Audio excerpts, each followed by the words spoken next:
All right, Michael, let's start with the predictions from the mainstream media and the left in the lead up to this rally. They predicted riots, they predicted violence, they predicted white supremacy taking over this rally and racists all around. Did we see any of their predictions come true?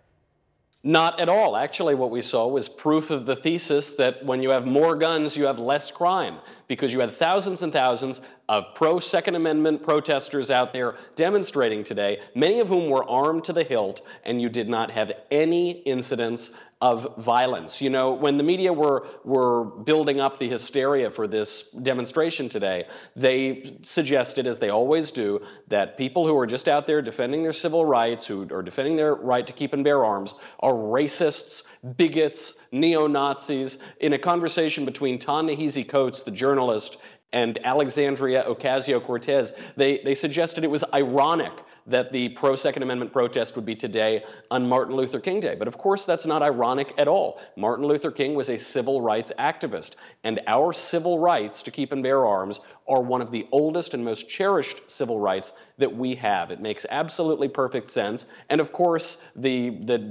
lobby day in Virginia is a long-standing tradition, and it's very important now because this is not merely some political battle. This is a battle for one of the fundamental rights guaranteed to us by the Constitution, and the demonstrators who went out there, law-abiding demonstrators, are the ones who are preserving our political order, and it's those lawless legislatures in the Virginia State House who are trying to wreak political havoc.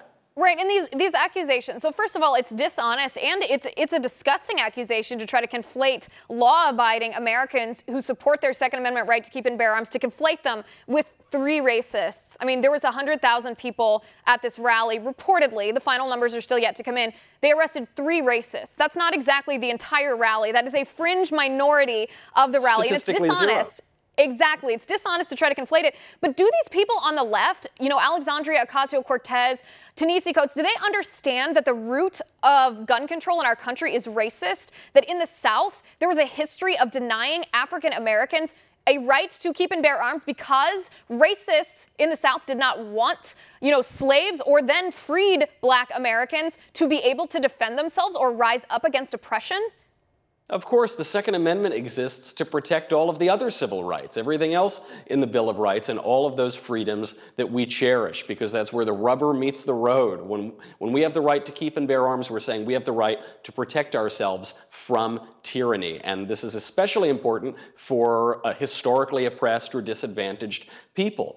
But of course, they just go out there and they yell and scream about racism because it's the only thing that they have. Never mind that many of the demonstrators were Black and Hispanic and other racial minorities. The mainstream media are the only people here who are shocked that gun rights advocates would behave themselves in a law-abiding manner. But of course, the very reason that they are out there on Lobby Day protesting their legislature is in defense of their legal rights. It's in defense of law and order, and it's in defense of that bedrock legal foundation for our country, the Constitution.